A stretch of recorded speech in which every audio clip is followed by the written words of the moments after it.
Eita, que tem uma galera entrando. Boa noite, gente. Boa noite para quem está entrando, para quem está se conectando ainda. Sejam muito bem-vindos a mais uma live. Como vocês sabem, a gente quer manter sempre tudo no horário aqui, então a gente está dando esse start, mesmo que as pessoas ainda estejam entrando. Isso vai ficar tudo gravado e vocês vão receber o link depois, porque para quem já está aqui desde cedo, não precisar ficar esperando, né? Quem chegou no horário merece que a gente comece no horário também. Isso O aí. Vini, mais uma vez, não está entre nós no Brasil, está falando, ele voltou para o Brasil por 2 segundos e já viajou de novo. Por favor, Vini, onde é que você está agora? Eu estou em Cognac, na França, no Château do Plessis, da destilaria Camus, e tá legal pra caceta. Então tô eu aqui fazendo um estágio essa semana em Cognac, aprendendo sobre Cognac, sobre a Camus. É legal assim, ó, hoje à tarde a gente teve um workshop de coquetéis com Cognac, que foi muito bom. Depois a gente teve um jantar muito legal, e agora à noite a gente foi num bar tomar coquetéis com Cognac. Eu tomei alguns coquetéis com conhaque, então eu estou alegre. Coquetéis com conhaque. Eu estou E que horas alegre. são agora, neste momento? Que horas são Meia-noite, aí? sim. 00:05, então também vamos começar no horário direitinho para o Vini poder dormir, né? Num horário decente. Já não vai ser muito decente, né? Mas, como é nossa tradição, antes de começar essa live, a gente vai falar do nosso próximo tema e a gente segue com desafios da degustação. Então, hoje a gente vai falar de doçura, mas a nossa próxima caixa vai falar de Blend. blends, que são sempre um desafio na hora de degustar, especialmente as cegas. Como reconhecer que a gente está degustando um blend? Como entender um blend? E também começar do zero. Por que a gente faz um blend? Por que um enólogo escolhe fazer um blend? Existem diversas razões, das mais variadas mesmo. Algumas, alguns blends são famosos localmente, a gente vai falar desses blends também, mas no nosso foco de degustação, a gente vai aprender a degustar e reconhecer um blend. Como é que a gente sabe que a gente está tomando um blend e não um varietal? E esse é um desafio que pega a gente eternamente, não importa o nosso nível de conhecimento no mundo do vinho.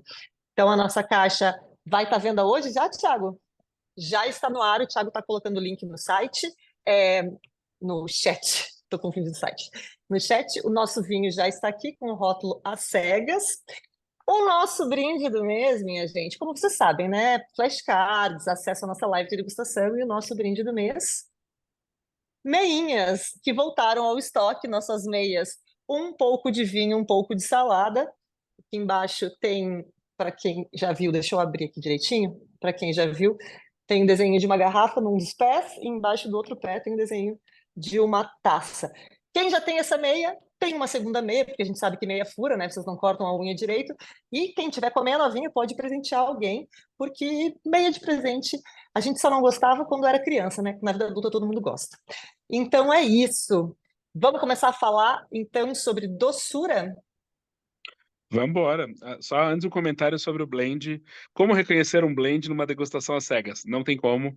Obrigado, pessoal. Foi um prazer. A live do próximo mês já tá feita. Não, brincadeira. A gente vai dar dicas legais para vocês sobre isso daqui a pouco. Mas vamos lá falar sobre doçura.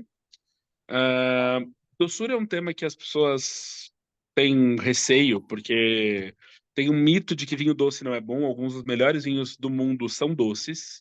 Açúcar residual não é um problema, não deveria ser um problema, em nenhuma bebida, inclusive, contanto que essa bebida tenha equilíbrio, e esse é o ponto. Existe bebida doce que é desequilibrada, existe bebida doce que é equilibrada, então doçura não é um problema. Então a gente tem. O vinho desse mês é um vinho doce, um vinho branco doce, de algum lugar do mundo, não é de fora do mundo, então já tá aí uma dica boa para vocês. Só que o nosso objetivo é tentar entender como a gente chega num vinho doce, como a gente chega nessas características, e a gente tem algumas formas de se obter um vinho doce. Ah, a forma mais óbvia de se obter um vinho doce é adicionando açúcar. Então, você pode fazer isso em alguns lugares do mundo. Então, dá para fazer isso no Brasil, com vinhos de uva americana, por exemplo. Dá para fazer isso na Alemanha, com o SUS Reserva. Dá para fazer isso em espumante. Então, você adiciona açúcar no final no licor de expedição. Então, dá para adicionar açúcar ao vinho. Se você não adiciona açúcar ao vinho, você precisa preservar açúcar no vinho de alguma maneira. E aí tem várias formas de conseguir isso. Comentários, Nath? Não, tô seguindo teu raciocínio. Nessa forma de parar, né, a fermentação, a gente tem vários exemplos diferentes, inclusive. Um dos mais famosos é o espumante moscatel, que a gente conhece muito no Brasil e que a gente, o processo de deixar ele com açúcar residual, porque quando a gente entra no mundo do vinho, a gente sempre pensa em moscatel ou na uva moscato no geral, quando a gente vai falar de vinho doce. Essa é a primeiro contato, geralmente, de uma pessoa, pelo menos no Brasil, com o vinho doce, é o moscato. E aí fica no imaginário das pessoas que a moscato é uma uva doce e as outras uvas não são doces. Que a moscato dá origem a vinhos doces e outras uvas não. A verdade é que todas as uvas, se passarem por esses processos, vão dar vinhos doces ou vão dar vinhos secos. A gente tem aqui no Brasil ótimos exemplos, inclusive, de moscatos secos aparecendo, vinhos tranquilos de moscato. A gente tem alguns exemplos do Uruguai, que todo mundo conhece também. Mas fica conhecido porque o processo, né, o método AST, que a gente utiliza para fazer o moscatel, é um método que para a fermentação, através do congelamento, né, do resfriamento, nesse caso, resfriamento, não congelamento, cuidado. E acaba que essa é a uva que a gente mais ouve falar para vinhos doces, mas esses processos todos que a gente está falando podem ser feitos com qualquer tipo de uva. Não existe uma uva que é doce e outra uva que não é doce. Perfeito. E aí um ponto importante, quando a gente interrompe uma fermentação alcoólica, isso não vai alterar o perfil de aroma e sabor que a gente tinha na matéria-prima. Então, esse é um ponto bom para detectar vinhos doces às cegas. Se você tem, por exemplo, no moscato, no moscatel, você vai ter aroma e sabor de fruta fresca, você vai ter uma doçura elevada, pouco álcool, então o teor alcoólico é um indicativo também. Claro que se você está falando, por exemplo, de um recioto della Valpolicella, você interrompe a fermentação, mas você concentrou açúcar nas uvas, isso vai mudar o perfil aromático. Então, a gente vai para uma segunda técnica, que é concentrar o açúcar nas uvas. Quando você concentra o açúcar nas uvas, você vai mudar um pouco o perfil aromático sensorial disso. E aí tem várias formas de concentrar o açúcar nas uvas. Uma delas é colhendo a uva madura e desidratando. Quando você colhe uma uva e deixa ela desidratar fora da planta, essa uva vai perder água por evaporação e vai concentrar aromas, sabores, vai concentrar açúcar, vai concentrar acidez. Então você tende a ter aromas sobremaduros. Então, assim, você vai ter, por exemplo, os passito italianos, você vai ter o ripasso, não, o recioto della Recioto. Valpolicella, o recioto, não é o ripasso, que vai ter esse aroma sobremaduro. Então você colhe a uva madura e deixa ela desidratar fora da planta. Como eu reconheço que é um vinho de desidratação? Aromas sobremaduros, mas eu vou ter um ótimo equilíbrio entre açúcar e acidez. A acidez tende a ser elevada porque quando a uva desidrata fora da planta, eu concentro açúcar. O que é diferente de quando eu deixo essa uva desidratar na planta. Quando eu faço uma colheita tardia, se eu colho muito tarde, essa uva vai perdendo acidez e concentrando açúcar. Então eu também vou ter aromas sobremaduros, mas eu vou ter muito açúcar e baixa acidez. Então é por esse equilíbrio açúcar-acidez, claro, com experiência, com referência, que a gente vai ajudar a concentrar, a entender quanto tem de concentração de açúcar nesse produto e tudo mais. Então a gente tem esses dois métodos, que é colher a uva e deixar desidratar fora, que é o que a gente chama de apacimento ou desidratação. O outro é a colheita tardia, o late harvest, e por aí vai. Temos o congelamento, a Nath comentou mais cedo. O congelamento, você vai colher a uva naturalmente congelada no vinhedo. Tem um outro jeito de fazer isso, que é colher a uva madura e congelar fora da planta. Quando você faz o congelamento, e geralmente é natural, né? Então, quando a gente fala de ice wine canadense, ice wine alemão ou austríaco, por exemplo, você tem uma concentração muito alta de acidez e de açúcar, só que você preserva o maior frescor possível da fruta madura. Porque quando essa uva congela naturalmente no vinhedo, essa uva está madura, mas não sobremadura. Então são aromas de fruta fresca, com bastante doçura, porque isso concentra muito a doçura, e vai dar muita acidez, porque você vai concentrar muito acidez também. Então o congelamento vai dar um perfil muito particular de vinho, também. Fora isso, a gente tem outras formas de concentrar açúcar nas uvas. A gente tem a desidratação no sol. Então você tem o Liastos na Grécia, o Soleu ou a Soleu na Espanha, que aí vai dar a oxidação que vai acontecer nessa uva no sol, vai dar aroma de frutas secas passas forte, então você vai ter tâmara, uva passa, figo seco, nesses vinhos. Então você vai ter isso um pouco em vinho santo grego, em Jerez PX, Jerez Moscatel. Então você vai ter esse perfil sobremaduro muito específico e com uma acidez bem baixa, porque aí a acidez vai pro diabo, com algumas exceções. Claro, se for um assírtico grego, o assírtico tem tanta acidez que mesmo desidratando no sol, ela ainda mantém alguma acidez. Mas, de novo, é algo muito particular. Que mais temos de técnicas para concentrar açúcar nas uvas? Fortificação, a gente pode falar, né, voltando para a interrupção de fermentação que a gente estava falando antes. Um dos mais clássicos é o vinho do Porto, acho que é o primeiro Exato. fortificado que todo mundo conhece. E aí é só lembrar que o teor de açúcar que esse vinho vai ter no final depende do momento que o enólogo escolhe adicionar essa dose extra de álcool vínico, porque a levedura ela para de funcionar acima de um determinado nível alcoólico, ela morre. Então, quando a gente adiciona essa dose elevada de álcool mata, faz com que a levedura pare de trabalhar. Se esse álcool for adicionado no início, quando o mosto ainda tem muito açúcar e pouco álcool, a gente vai ter um vinho, um pouquinho de álcool e bastante açúcar. Conforme vai passando o tempo, durante a fermentação, esse álcool, esse açúcar vai se transformando em álcool, então se adiciona o álcool vínico lá no final, vai ter pouco açúcar no final e bastante álcool. Então, o teor alcoólico de um vinho do Porto, por isso que ele varia, às vezes a gente vê um vinho do Porto com 18, outros com 21, isso também depende muito do momento em que vai se adicionar esse álcool vínico. O teor de açúcar que vai ter no final depende do momento da escolha do enólogo na hora de fazer essa fortificação. Isso, e a gente tem a fortificação. Ela vai preservar o aroma da fruta do estado que ela tá, só que o que vai denunciar um vinho fortificado é o álcool. E boa parte dos fortificados tem maturação oxidativa, então você vai ter aromas de amadurecimento oxidativo, e os que não têm amadurecimento oxidativo vão ter um perfil muito específico, tipo Banyuls, vinho do Porto. Então você vai ter alguns perfis específicos, e o álcool é o grande denunciador de fortificados. Tem a podridão nobre, que a uva é afetada por um fungo, Botrytis cinerea, que é a mesma que causa a podridão cinzenta, mas como as condições do ambiente de umidade são diferentes, você tem a podridão nobre, não a podridão cinzenta. Alguns dos meus melhores amigos têm podridão nobre, eles são podres, mas são nobres, e são nobres porque são meus amigos, né? Eu Então, também estou inclusa nessas. você está incluída nessa, Carlos Medeiros está incluído nessa com certeza. Então, é isso, podres mais nobres. Mas, considerando isso, a podridão nobre, ela altera muito o perfil do vinho. Você vai ter aroma de mel, damasco seco, pão de centeio, cogumelo, essa nota terrosa e essa nota de mel e damasco seco é muito marca. Assim, vinho de podridão nobre tem cheiro de podridão nobre. Então, esse é um ponto. O vinho de podridão nobre não importa se está falando de Sauternes, está falando de ele vai ter. Você põe na taça disso aqui é podridão nobre. E eu queria só Exato. voltar num ponto antes de voltar para podridão nobre, quando a gente estava falando uh, do fortificado, e aí onde é que a gente vai ver a diferença, né? Porque ele preserva muito a fruta. Por mais que a gente saiba que o açúcar e o álcool se equilibram, então muitas vezes um vinho que está muito equilibrado, a gente não percebe que ele está com álcool elevado. Quando a gente está falando de fortificado, não tem como não perceber.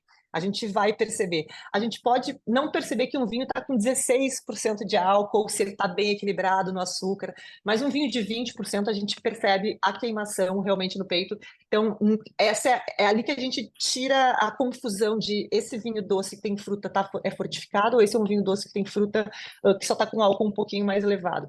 Então, no caso do vinho fortificado, você sempre vai sentir o peito queimar, não importa quanto açúcar ele tenha, quanta concentração de aroma, é muito mais álcool que um vinho padrão. Então, a gente não tem como confundir nesse caso.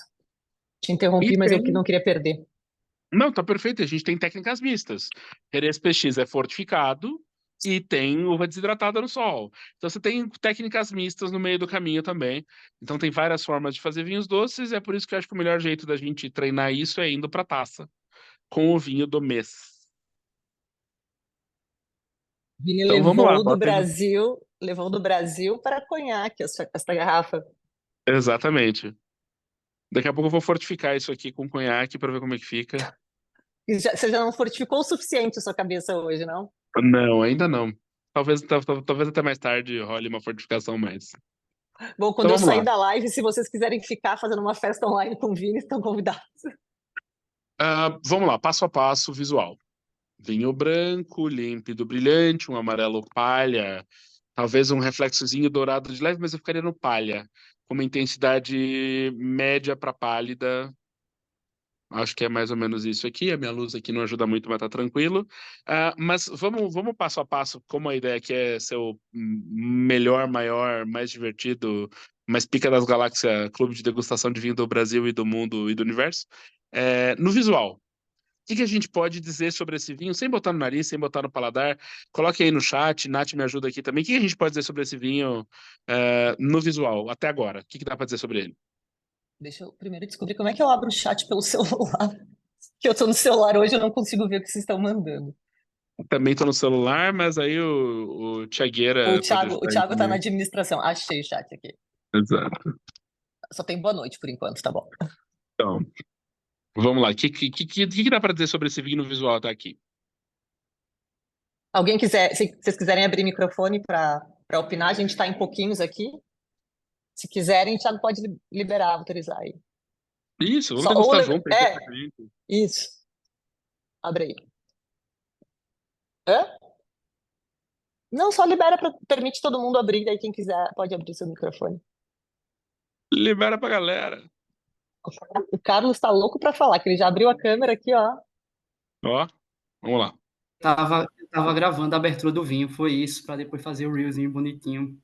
Não, olha, o influenciador é fogo, né, cara? Influencer.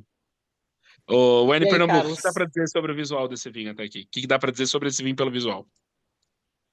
Límpido, brilhante, dourado. Beleza.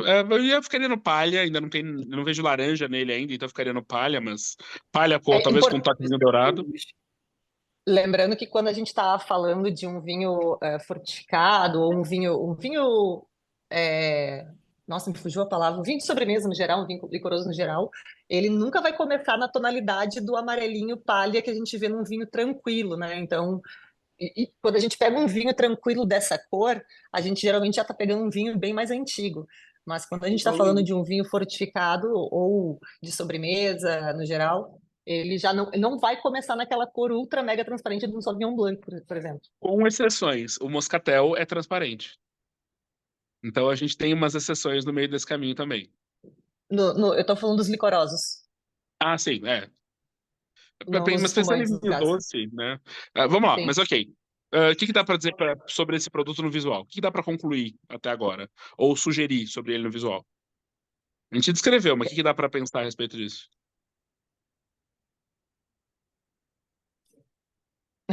O Thiago disse que é um vinho branco. Perfeito, ele é um vinho branco. Uma dica boa: o que acontece com vinhos quando eles envelhecem de forma oxidativa? Eles vão ganhando cor. Os vinhos Eles brancos, ganham né, no cor. caso. Então dá para dizer que possivelmente, provavelmente, esse vinho não é um vinho de maturação oxidativa, ou não é de maturação oxidativa forte. Então, é isso, cor dourada mais oxidada. Então, a cor dele, gente, é palha com reflexo dourado. Ele ainda não é um vinho oxidativo, super oxidado. Assim, talvez eu valha mais para frente mostrar para vocês um vinho dourado, de fato. Mas esse aqui ficaria mais para o palha. Uma dica boa para vocês verem, tá?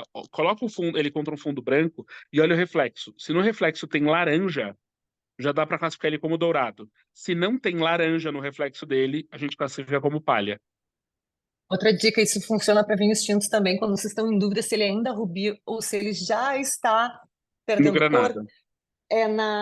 na cor do reflexo que você consegue enxergar melhor, na luzinha do reflexo. Então, macetes que vocês só aprendem aqui. Então vamos lá. E aí, Carlos Medeiros, Wine Pernambuco, tem laranja no reflexo dele? Tem não, Portanto, ele é tem palha. palha. Boa, tá aí a dica boa para vocês lembrarem. Então, vinho amarelo palha. Então, sugere que ele não é provavelmente um vinho de amadurecimento oxidativo, ou se é de amadurecimento oxidativo, é sutil. E também sugere que ele é um vinho mais para jovem do que para evoluído. Show de bola. Temos uma primeira informação provável sobre esse vinho. O que a gente faz nesse ponto? A gente sugere coisas no visual, a gente vai para o nariz e confirma ou não. Então vamos para o nariz. Primeiro ponto, nariz bastante intenso. Isa, pega uma taça aqui, mulher. Fica à vontade. Tá aqui do meu lado. Puxa, o vinho tá aqui, pega a taça ali atrás. Tá sossegado. A Isa, que trabalha com destilados no Brasil, mora em Salvador, tá aqui comigo em Conhaque também. Só esperando assistir essa live. Já são quase 9 da manhã, só tô esperando para provar isso aqui. Então aí, ó. A turma do Conhaque. Então vamos lá, no nariz. O que que a gente tem? Primeiro ponto. Fruta fresca, madura ou sobremadura?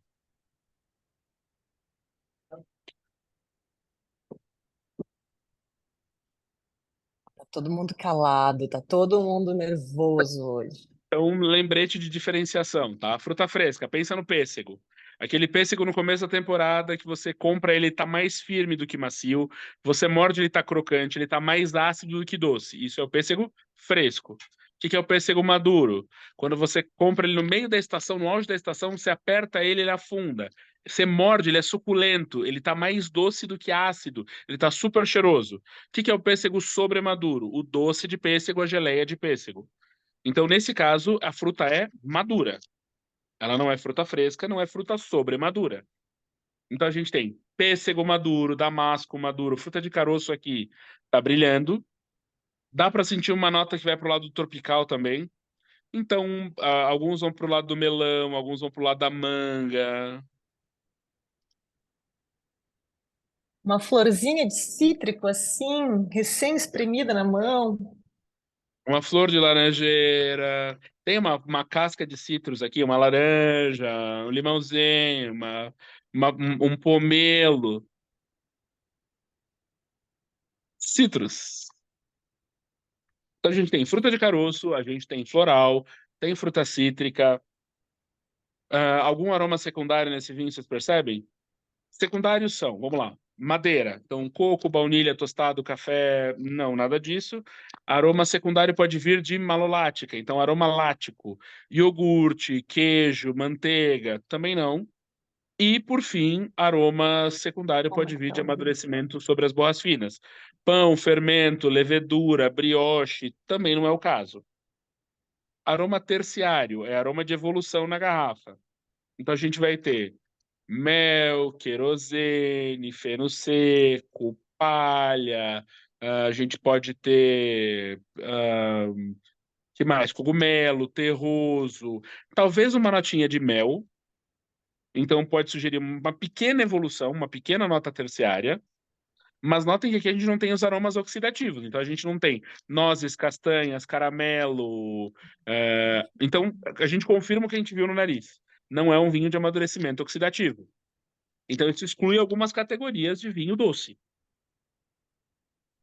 Também, O que a gente exclui? O que a a gente gente exclui? Quem lembra a gente do papo exclui passado agora? Porto Branco evoluído, a gente exclui vinhos brancos fortificados do sul da França que tem amadurecimento oxidativo. A gente tem um aroma aqui que não vai tanto para o lado do. A gente tem bastante aroma de fruta, então poderia ser um moscato, pode não ser. Então vai ficar nessa dúvida aí, como variedade de uva. Mas a gente também não tem. Não é um Jerez oxidativo, porque não tem cor de um Jerez oxidativo. Não é um vinho da Madeira, que tem amadurecimento oxidativo. Não é um Moscatel de Setúbal, que tem amadurecimento oxidativo. Então, ele não é um vinho de amadurecimento oxidativo. Ao mesmo tempo, como a gente não tem aroma de fruta sobremadura, não é um vinho de colheita tardia, de colheita muito tardia, né? Pode ser um pouco mais tarde, mas não é aquele vinho de uva sobremadura. Não é um vinho de apacimento, de desidratação, colhe a uva, deixa desidratar fora da planta. Não é um vinho. Então, assim, não é um vinho que tem essa maturação, mas não é um vinho de uva desidratada no sol, definitivamente. Porque a fruta está madura, não é a fruta seca, não é fruta passa. Só para quem eu não consigo ver todo mundo que está na live, então eu não sei se todo mundo que está aqui já participou com a gente antes ou não, mas é sempre bom lembrar.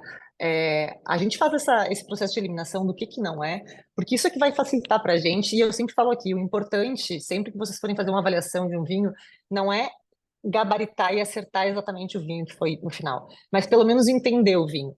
Se a gente achar que isso aqui é um vinho oxidativo e errar qual vinho oxidativo é, a gente falou que é um Porto e era outra coisa, tudo bem.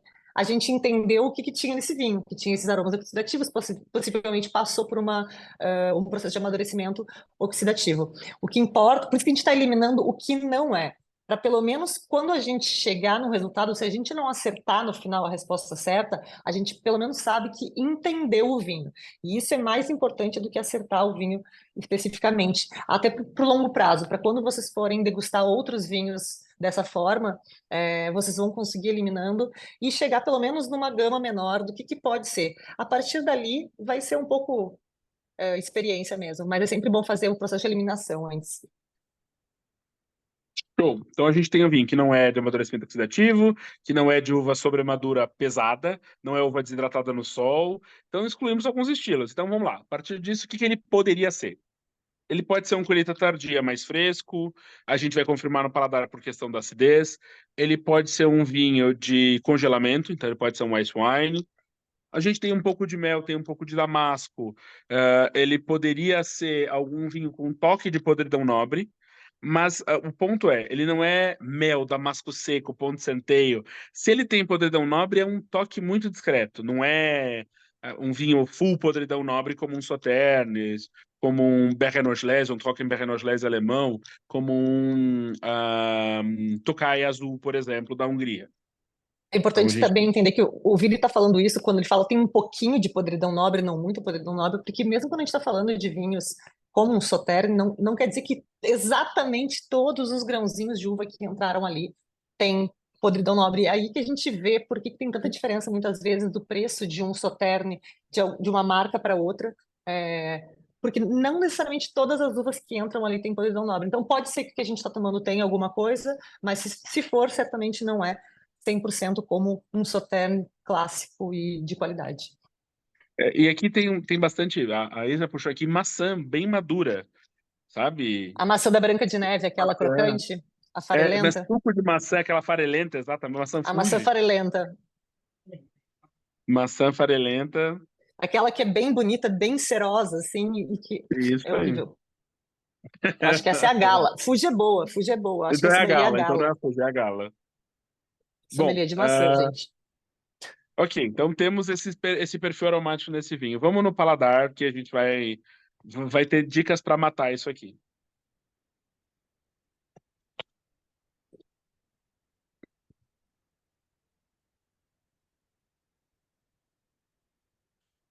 Perigo, né? E aqui tá, vamos lá, tem algumas pegadinhas nesse vinho, mas a gente vai junto aqui. Primeiro, ele é um vinho doce, mas ele não é super doce. Até em termos de textura em boca, ele não tem muito corpo, ele não é aquela coisa licorosa, no sentido de parecer um licor viscoso, xarope de açúcar e tudo mais. Então, ele tem doçura, mas ele tem uma acidez alta também, tem uma acidez elevada. Então vamos lá, é um vinho doce, com acidez alta, corpo médio, intensidade de sabor alta, com muita fruta madura no paladar, a maçã gala, um suco de pera, aquela pera bem madura, suculenta, pêssego, damasco maduro, o floral aparece na boca de novo. O mel não aparece tanto no paladar, aparece mais a flor fresca no paladar. O mel é muito discreto, é muito mais o floral fresco. E ele é um vinho que tem persistência no paladar, ele fica o sabor dele no paladar. Então vamos lá por eliminações de coisas que podem ser. O que esse vinho não é? Ele não é um ice wine. Porque um ice wine concentra muito açúcar. E concentra muito acidez. Ele tem alta acidez, mas não concentrou açúcar suficiente para isso. Então a gente não tem esse perfil de ice wine. O ice wine ele vai ser mais xaroposo, mais viscoso. A fruta fresca tá aqui, só que a acidez costuma ser mais alta e o açúcar costuma ser mais alto num ice wine. Para ter uma ideia, tá? Um ice wine, geralmente, é normal que ice wines tenham mais de 150 gramas por litro de açúcar residual, frequentemente mais. É normal que ice wines tenham 200 gramas por litro de açúcar residual, o que é muito açúcar residual. Para ter uma ideia, um vinho do Porto, doce, normalmente, tem 90 gramas de açúcar por litro, 100 gramas de açúcar por litro.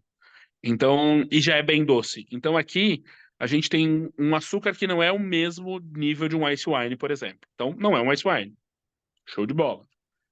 Não é um vinho de podridão nobre. Por quê? porque na podridão nobre, um dos efeitos da Botrytis cinerea é que ela acaba produzindo glicerol.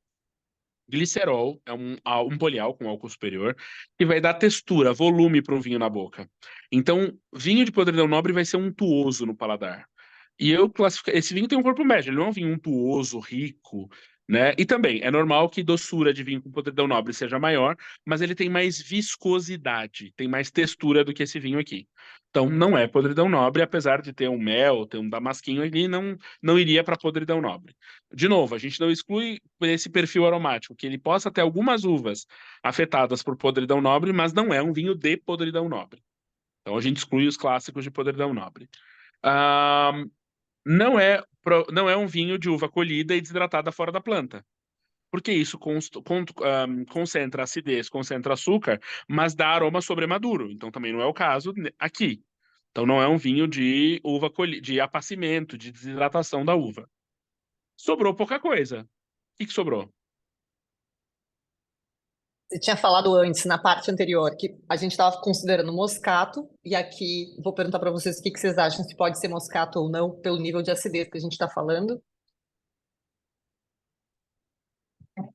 Oi? No pé? Achei que. Então, é isso, assim, pode ser moscato.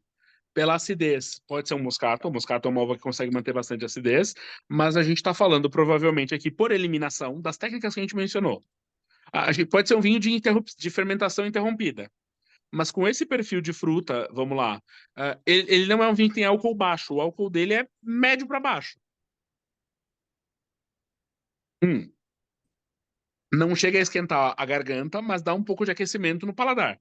Na dúvida, a gente faz o exercício. Toma um gole desse vinho e faz um bochecho com ele na boca por 7, 8 segundos. Então vamos lá.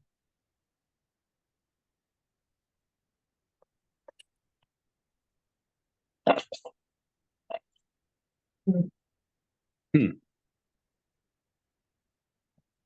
Não é fortificado, não tem o álcool esquentando o peito, mas também não é um álcool baixo, como um moscatel, por exemplo, ou um moscato d'Asti. Então ele vai ter um álcool médio, médio para menos, mas ainda tem um álcool perceptível aqui. Ok? Então teve alguma fermentação aqui. Ok, então por eliminação, o que sobrou? Aí vocês dizem.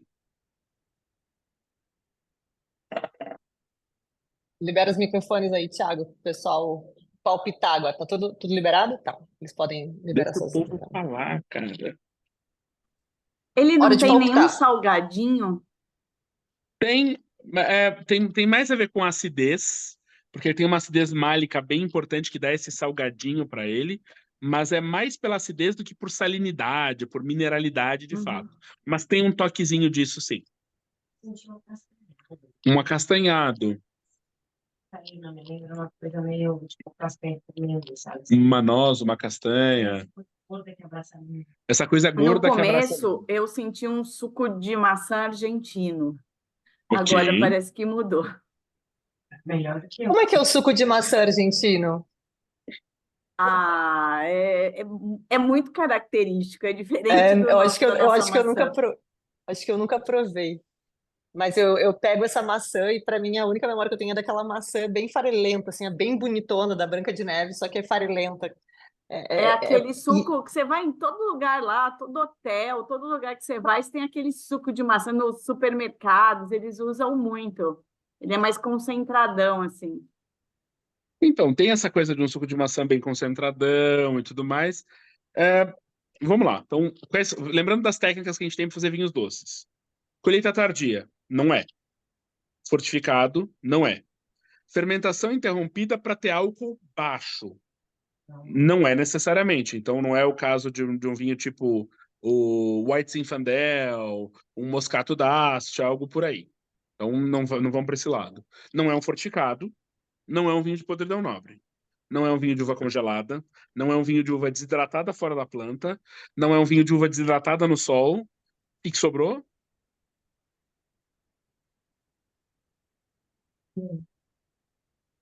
Botrytizar. Botrytizado. Não é botrytizado.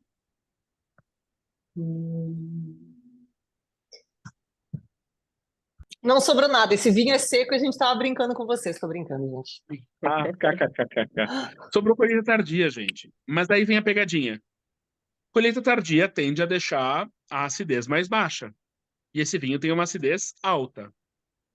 E vocês vão perguntar, como, Vinícius? Vamos lá. Tende a deixar a acidez mais baixa. Se a acidez da variedade, do estilo do vinho, já é naturalmente alta, se a acidez da região já é naturalmente alta, essa acidez vai diminuir, mas ela não vai ficar baixa. Uma coisa é fazer um vinho de colheita tardia no Vale Central, no Chile, que é uma região quente e seca. Outra coisa é fazer um vinho de colheita tardia na Alemanha. Uma região que normalmente precisa, inclusive, do açúcar para que a acidez se torne tolerável e palatável. É sempre Então, importante isso, né? Porque quando a gente conversa, quando a gente vai falando dessas técnicas, a gente tem na memória baixa acidez. Então, na nossa cabeça, automaticamente a gente pensa em uma acidez mais baixa, mas a gente tem que lembrar das outras possibilidades. Por isso que a eliminação é tão importante aqui. e é a acidez mais baixa do que o normal daquela região. Normal daquela região e daquela variedade. Eu nunca tomei um colheita tardia de Riesling, mas não tem nada a ver.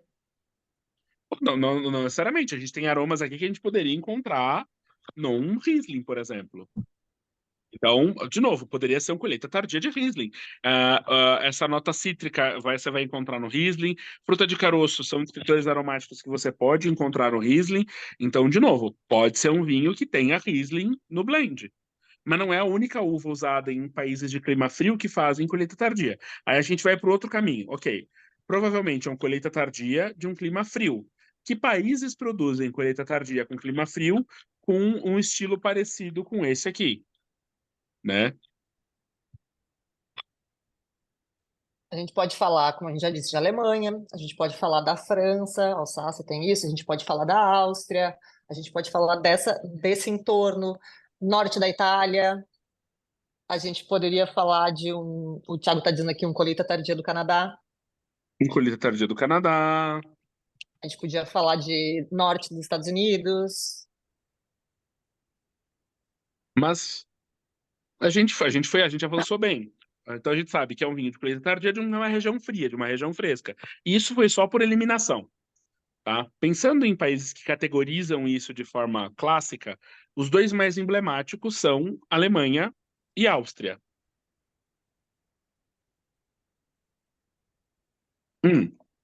Lembrando que a gente tem os vinhos de Pradikat na Alemanha e na Áustria.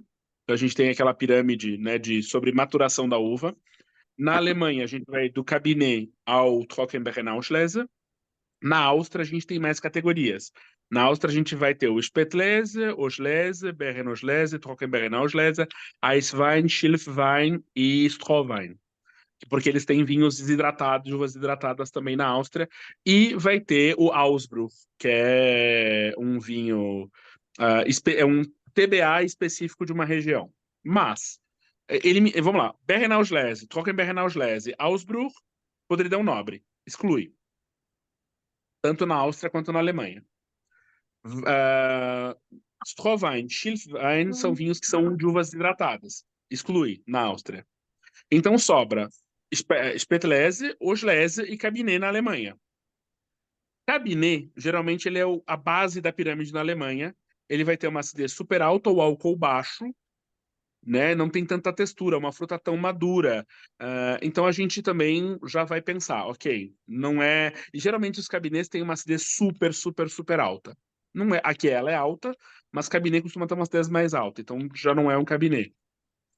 O Auslese, né? Lembrando, Spätlese, Spät, tarde, Lese, colheita. Então, literalmente, colher mais tarde. Auslese, seleção, Lese, colheita. Então, é uma colheita selecionada mais tarde. É a colheita selecionada das melhores uvas tardiamente. O Auslese costuma ser mais doce, mais intenso. Então, pensando em Alemanha, Áustria, esse é um Spätlese. É um vinho literalmente de colheita tardia. Mas não no colheita tardia de uva sobremadura que a gente está acostumado no Novo Mundo, mas um vinho de colheita tardia velho mundo. Áustria ou Alemanha. E aí, pensando em castas, vamos lá. Riesling tem uma acidez brutal. Não é o caso aqui. Os aromas se encaixam com Riesling. A gente tem outras castas que podem ser usadas. A gente tem Miller-Turgot, que é mais neutra. Nesse caso aqui, especificamente, ele é um blend de duas castas que são Velschriesling, que é o Riesling itálico, e o Chardonnay. Então a gente tem uma casta que dá mais acidez e vai dar um pouco mais de aroma floral. E o que vai dar essa nota de pêssego, damasco, citros é o Chardonnay, principalmente com acidez também. De uma região que tem clima fresco, mas é moderado pela presença de um lago, que é Burgenland, na Áustria. Então esse é um Spätlese de Burgenland, na Áustria. Aí vocês podem abrir as garrafas de vocês e revelar o rótulo. Esse Pracher Burgenland Spätlese Cuvée 2018. Então o vinho já está com 6 anos, mas está jovem ainda. Amanhã velho será. Mas Amanhã tem... não vai existir mais. Não. Essas garrafas estão acabando, inclusive. Mas é um vinho que evolui bem, ele evoluiu bem na garrafa, tem um toquezinho de mel, ele vai desenvolver um pouco mais de mel, porque ele tem acidez e concentração de sabor para evoluir um pouco mais na garrafa, mais 2, 3 anos tranquilamente. Mas a gente escolheu esse vinho porque ele exemplifica bem esse estilo de colheita tardia, preservando boa acidez. Normalmente a gente tem mais contato com vinhos de colheita tardia que não são exatamente esse perfil, são aquele perfil mais clássico, que realmente é mais untuoso, que se a gente derrama uma gota na mão, fica gosmento mesmo, como se fosse uma calda de açúcar. E a gente. E esse é bem o estilo de Novo Mundo, é o estilo que a gente compra por aqui, mas a gente não tem muito acesso, não é que não tem muito acesso, de fato não tem muito acesso, não chega tantas opções assim, de vinhos de colheita tardia do Velho Mundo, especialmente dessas regiões que têm mais tradição nisso, como a Alemanha e a Áustria. Então, é um vinho bem diferente e é legal trazer um vinho... e vocês repararam no teor alcoólico dele? Eu esqueci de mencionar. 10%. Eu levei um tempo para encontrar, porque está bem pequenininho, ele tem só 10% de álcool. Mas aí é uma pegadinha importante. A gente, por exclusão, entendeu que ele era um colheita tardia. Só sobrou colheita tardia, era um colheita tardia. Para entender da onde ele era, tá? A acidez é um dos indicadores. O outro indicador são esses aromas de podridão nobre. Essa coisa do mel, do damasco seco. Por quê? Porque assim, os lugares que produzem uva com podridão nobre no mundo, exemplo, Tokai Reggiala na Hungria, Bordeaux na França, então Sauternes, Barsac, Saint-Croix-du-Mont, so on and so forth. Quando a gente vai para o Loire, Bonnezeau, Quart-de-Chaume, etc, etc.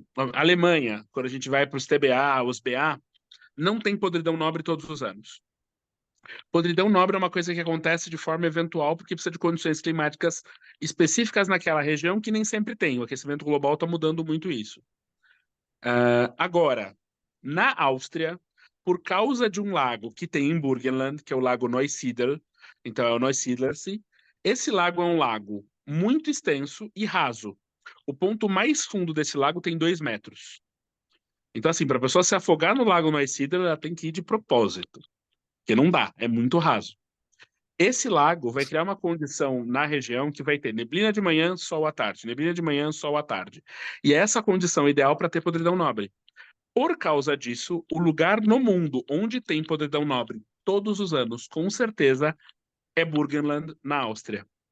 Então, mesmo os vinhos que não são 100% de podridão nobre, como os BA e os TBA, é normal que eles tenham um toque de uva com podridão nobre, que é o caso desse Spätlese. Então, assim, a gente tem assim, então é a acidez junto com esse toque de podridão nobre que nos permitiria, numa degustação às cegas, numa prova, por exemplo, de levar ele para a Áustria, para Burgenland. As castas, impossível de acertar. Quem acertar as castas aqui... Não, mas chegando na Áustria, se você chegou na Áustria e viu que o vinho é branco, o Welsh Riesling na cabeça, gente. Na maioria das vezes é. O famoso Riesling itálico, que a gente vê muito na Serra Gaúcha, que está dentro da DO como um complemento, da DO Vale dos Ventos como um complemento nos vinhos brancos, esse Riesling itálico é o Welsh Riesling que a gente tem aqui, só que na Áustria ele é utilizado para muito mais coisas do que só complementar um corte. Uhum. Gostaram Bom, desse vinho? Para mim, o fato dele não ser tão viscoso, tão açucarado, se torna um perigo. Porque esse E, vinho, ele é muito fácil de beber, o álcool baixo torna ele muito fácil, a acidez que ele tem para esse álcool tão fácil, porque é um álcool de quase de cerveja, com uma acidez elevada que limpa álcool, limpa açúcar, então ele é muito agradável, ele é muito facilzinho, um drinkzinho, assim. Por isso que eu disse e que ele não qual vai uma durar até dica amanhã. de harmonização com ele? frutas, Queijo. Olha o queijo. queijo, queijo. É que eu adoro o contraste do vinho doce com queijo, eu sempre vou no queijo. Queijo de cabra, queijo de ovelha, que tem um sabor um pouco mais intenso com mel e esse vinho 10 de 10. Uma coisa que eu gosto bastante de fazer com esse tipo de vinho aqui é pegar frutas tropicais. Manga, melão, carambola, frutas amarelas principalmente. E picar elas, fazer uma salada de fruta, colocar um pouco desse vinho para deixar elas marinando e fazer uma pavlova. Merengue, nata batida, para dar um pouco de acidez, frutas amarelas com esse vinho. Tá aí uma sobremesa fantástica. Aliás, sobremesas à base de fruta Aliás, amarela vai muito bem aqui. eu achei que você ia falar uma outra coisa, então já vou sugerir o que eu achei que você ia falar. Fruta grelhada, um abacaxi Fruta grelhada. grelhado, assim, no churrasco. Frutas grelhadas iam ficar deliciosas aqui. Mas eu iria sem a canela, sem a canela Hum, para. Exatamente, só a sim. fruta grelhada, sem canela, sem especiaria, iria super bem. Que mais? Para sobremesa à base de fruta, queijos aqui funcionariam bem. Iria bem com foie gras, para quem é de foie gras. Hum. Que mais? Pensando nesse perfil de vinho, é para onde eu iria com ele. Eu acho que eu também iria para Ótimo. isso mesmo. Considerando que a gente tá no Brasil, assim, com picolé, sabe? Com. Quem é que harmoniza picolé, Vini? Essa foi maravilhosa, Boa. harmonizar um picolé. Aí você aqui puxou um negócio legal. Comida de boteco que tenha vísceras, moela, tripa, língua, que tem um sabor um pouco mais intenso, vai combinar com vinho que tem um toque adocicado. Porque essas vísceras Morcilha. costumam ter um toque amargo no paladar. Então, talvez funcione bem com comida de boteco. Exato, como tem acidez, pode funcionar bem. Então, Gente, acho que torresmo, pelo amor de Deus. Um torresminho aqui, exato, porque ele não é docinho. tão untuoso. Se fosse um vinho de podridão nobre 100%, não iria com torresmo, porque aí vira aquela maçaroca, Sim, ia aquele ficar uma papa. empacotado na boca.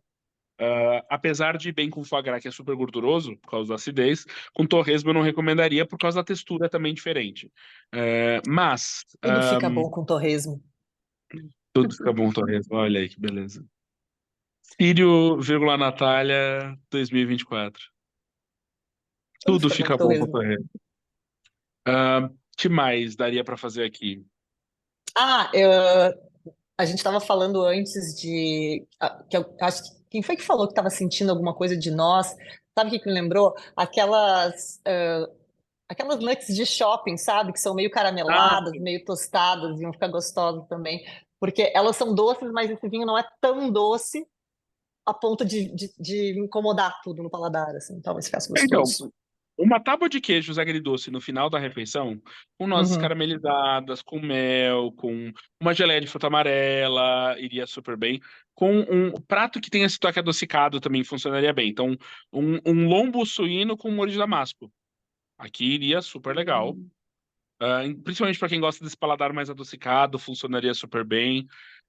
Que mais daria para Uma puxar aqui? coisa, Vini, o que que tu acha, pensando no sentido de que ele é um vinho que não é muito untuoso, é adocicado, mas tem um álcool baixo, talvez ele ficasse gostoso com alguma comida mais picante, mais exótica Indiana, picante, assim. vietnamita também é uma ótima opção. Então, assim, um curry, por exemplo, indiano, principalmente um curry amarelo, iria super legal. Comida vietnamita, chinesa. Então, aquele prato que é tailandês, que é aquele arroz no abacaxi, com camarão, com especiarias, ervas e tudo mais, iria super legal também. Comida Thai aqui, legal. Um Uhum. Shining Box aqui, 10 de 10. Pois é, porque a gente sempre fala, né? A pimenta, ela é muito acentuada com álcool elevado, e não é fácil encontrar vinhos que tenham esse toque adocicado que fica super gostoso com a pimenta, que dá esse agridoce, que para mim eu amo esse sabor, mas que tem o álcool um pouco mais baixo. E esse aqui é um vinho que tem acidez para limpar o paladar, ele não é excessivamente doce, não é um vinho que a gente olha e diz assim, nossa, isso aqui eu preciso comer só com doce, porque ele é excessivamente doce. E Exato. o álcool baixo, ele consegue casar com essas comidas que são mais difíceis de harmonizar, nesse caso. Nossa, agora eu quero pedir uma comida tailandesa. Então, pode ser uma boa. Deixa eu ver se eu lembro aqui. Tem um restaurante em São Paulo que tem uma berinjela, é isso aqui, do Mapu. Mapu é um restaurante que tem uma berinjela com missô, é uma berinjela taiwanesa, perfeito, em São Paulo. Tá aí uma dica de restaurante boa também. Eles têm uma berinjela com missô, tem bao também, o bao é a especialidade deles, que é delicioso. Então, essa berinjela do Mapu com. Nossa, agora deu vontade, viu? E eu tô do outro lado do mundo. Ai, pobrezinho, pobre menino rico que Tem está na pimenta, França tem e não cor. pode comer berinjela de São Paulo, porque ele está na França agora, coitadinho. Então. Mas eu Não, eu acho mereço, né? Comida mexicana também, com alguns pratos a comida mexicana vai bem. Tacos. Tacos com vegetais, com legumes, com coentro, que é muito comum na comida mexicana, pode funcionar bem também. Tá aí. Aliás, fica uma dica, tá? Eu estou super fã dessa vinícola e eu fiquei Boa. muito feliz quando a gente conseguiu o vinho dessa vinícola. Eles Exato. têm diversos estilos de vinho aqui no Brasil. É uma das poucas vinícolas da Áustria que estão no Brasil, assim, pelo menos com mais volume. E eu recomendo todos os vinhos deles. Eu, até hoje, nunca provei nada deles que não fosse muito bom. Gosto muito. Exatamente. Então tá É aí o isso, nosso né? Bom. Bom, a gente vai mandar o link para vocês. O Thiago vai mandar o link por e-mail para todo mundo. O link da próxima caixa, que a gente vai falar de blends, já está no chat. Inclusive, alguém já comprou durante a live, porque eu recebi um e-mail aqui, uma notificação aqui de compra. E vamos nos ver novamente em agosto agora, Em né? agosto, e é exatamente o mês do bom gosto. Pra falar de blend, vai ser legal pra caceta, vai ser forte pra caramba. Então, vamos lá. Ó, o Jacob falou que tem que dar uma olhada porque o frete deu chabu. Então, a gente dá uma olhada nisso também. Mas vamos embora porque vai ser legal. Blend é um tema muito bom. O vinho que a gente escolheu é um blend, obviamente, não é um varietal, porque isso ia ser sacanagem. Mas é um blend muito legal. Muito, muito, muito legal. Então, tá aí uma boa ideia. E também, comprem o Blend, vamos participar junto. E mandem dicas de temas para as próximas caixas, o que vocês querem ver. A gente já falou de acidez, já falou de doçura. A gente está pensando talvez falar de tanino, mas aí a gente não quer machucar ninguém. Então a gente está pensando em como abordar o assunto, mas também pensem em outros temas para sugerir para a gente também. É isso, pessoal. Então tá, bom, vocês sabem onde nos encontrar. Se tiver qualquer dúvida, entrem lá no uma.firma no Instagram, mandem mensagem pra gente por lá, ou pelo Mami, pro Vini também. Vocês sabem como nos encontrar. A gente tá por aí em todos os lugares. O Daniel disse que não conseguiu fazer a compra porque deu um problema no frete. O Thiago tá resolvendo aqui, Daniel. Então, logo mais você já pode tentar de novo. E é isso. Agora, hora de jantar, que eu estou morrendo de fome. E o Vini vai dormir, né, Vini? São o quê? 2 da manhã aí já, pelo amor de Deus. É 1 da manhã, vou dormir, porque amanhã tem um dia cheio. E assim, tá legal pra caramba. Conhaque é maravilhoso, vocês não têm ideia. Experiências são fantásticas, eu vou colocar tudo depois no Instagram pra vocês saberem. Mas aguardem novidades, porque é 10 de 10. Se bobear, se eu conseguir amostras pequenininhas de conhaque, em número suficiente, talvez a gente faça uma caixa de conhaque mais pra frente. Que medo. Então, vou chegar com uma mala cheia Traumas. de amostrinha de 50 ml de conhaque. Ai, traumas da época de degustar destilado. Destilado é bom, destilado é legal, gostamos de destilados. Traumas de quem teve uma adolescência, né? Vamos lá. Uma adolescência infratora. Não, animada. Adolescência animada. Isso, Boa. né, minha gente? Então tá. Beijo para vocês. Boa noite. Até a próxima. Até a próxima. Cuidem e se comportem. Valeu. Cheiro. Tchau, tchau.